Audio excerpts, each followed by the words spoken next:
Hi, Becca Ann here. Thank you for stopping by my channel, Becca and Sam Crafting Fun, to see what I was up to.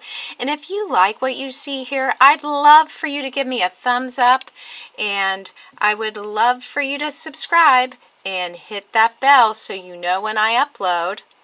So I wanted to talk to you about some desk calendars. You know, I like to make gifts for my friends and family, and one thing that I enjoy doing is giving everybody a new calendar for their desk.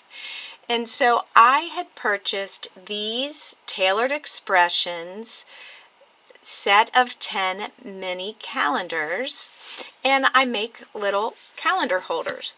Let me show you one. This is what it looks like, and my design this year is from my friend Laura Mester. She gave me a calendar like this last year and I loved it, so I figured out what the dimensions are, and now I want to share it with you. So let me get started here with telling you how big the calendars are. So the calendars are 3 by 2 1/4. Okay, so that's your calendar size. And you can get these other places. You just wanted a small enough calendar that it works for this setup. Now these could also make great cards. It would be a fun fold kind of card that you can sit up on your desk. So if you decide not to get the calendars, these still are a really fun design as an easel card. Alright, so let me tell you about the products that I used a little bit here. For this design paper, I'm using a retired Stampin' Up! Paper called, let me tell you, it is Lovely and Linen. It is a retired paper. I really fell in love with this pattern, and this is these are both retired also. Evening Evergreen is the dark, and the lighter one is called Mint Macaron. So those were the colors that I used to go along with this paper. And let me show you the base. It is a very simple design. For the base, you cut your paper at 7 1/2 by 3 1/4, and then you're going to score this first score at this first score is 3 3/4. Okay, that is 3 3/4. Now for this one, you are scoring from the top of the fold down to the point, and that's a little tricky. I did try to fold it and I could not. Now it doesn't come all the way down, but that's okay. Some of mine when I made these came all the way down and some of them did not. It is not going to affect it at all. But let me just show you how I did my score. I took my cutter. Slide this here. I took my cutter and I took my paper and I lined it up the point. I did my scoring in the crease. So I lined it up to the point and then to the top and scored it there. That was the easiest way to get a good score so that it folds properly. Alright? And this is how it's going to sit when we get it all put together. So I just wanted to make sure I showed you that little trick. Now you are going to only put glue on this side of this fold. Okay? So you fold it here this way, and then you're going to fold this one into itself. Alright, so this is how it's going to fold up. So then we get a second of the same colored cardstock and cut this panel 3 1/4 by 3 1/4. All right? And you're going to glue it here. And when you glue it, like I said, you're only going to put glue on this side of your paper.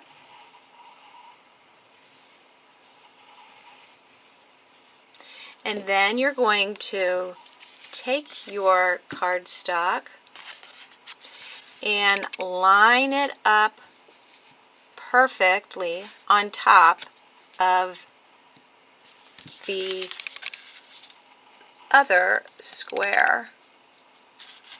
All right? You want it to line up perfectly. And that's giving you the whole base.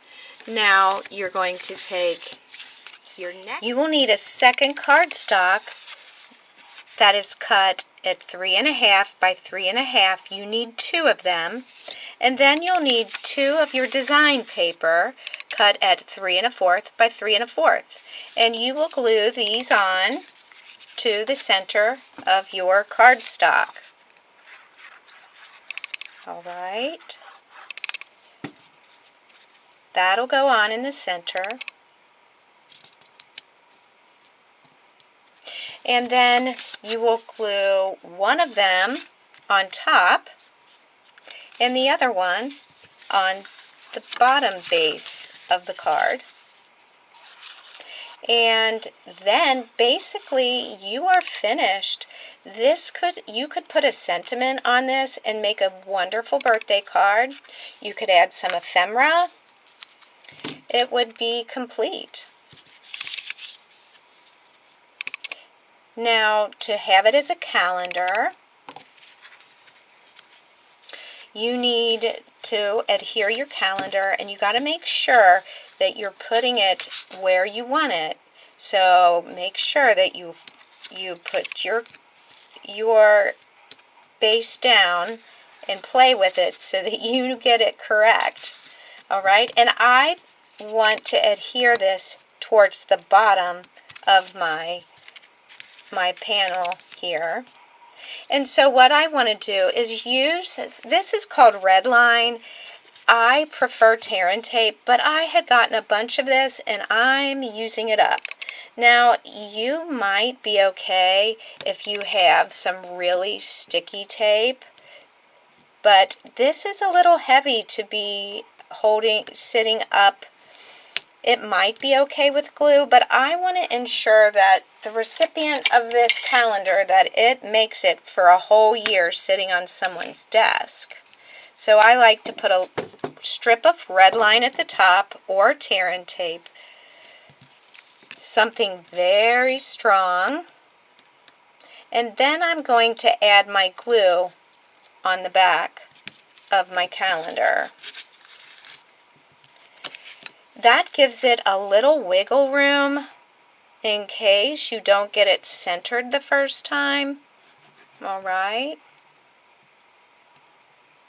Because I'm not always that good at getting it in the middle right away. So you get it on there like this. I like to leave just a little bit at the bottom. I don't want it to be completely down. I want to get to see the flowers. Now you could decorate this with something, especially if you have just a pattern paper and you're not concerned. I love those flowers and I just want those to show. So now, I got my sentiment here. And I just stamped on a scrap of that light green paper, that mint macaron paper, and I used a retired set for that sentiment. Glad We're Friends. It came from a Stampin' Up! Called Fable Friends, so if you have that set and you want to use that, that's where that came from. I put some Dollar Tree foam tape on the back. I just cut the ends so that they had a little interest having them cut that way. And then you kind of decide where you want it to be sitting to hold it up completely and put it down. And that is finished. I'm not going to add any flowers or anything because the paper just is so pretty. I might add some sequins or something, but I just wanted to show you how to do that. And thanks to my friend Laura, I'm going to be giving out some really cute calendars this year. Now, I made a couple more that I wasn't in love with the color scheme, so that's why I stopped. You guys, this is the cutest. But I did make a couple more, and it's the same paper, but I felt like it was just a little too light. So I did make some other ones. And there's another one, but this is my favorite. Which one's your favorite? I hope you give this a try, and it would make, like I said, it would make a great card also. So I hope this gave you some inspiration and that you give it a try. And I probably can still get these from Tailored Expression, and they are not expensive. So until next time, I hope you are having a great crafty day, and I will see you soon. Don't forget to hit that like button. Give me that thumbs up. All right, that's it. Bye for now.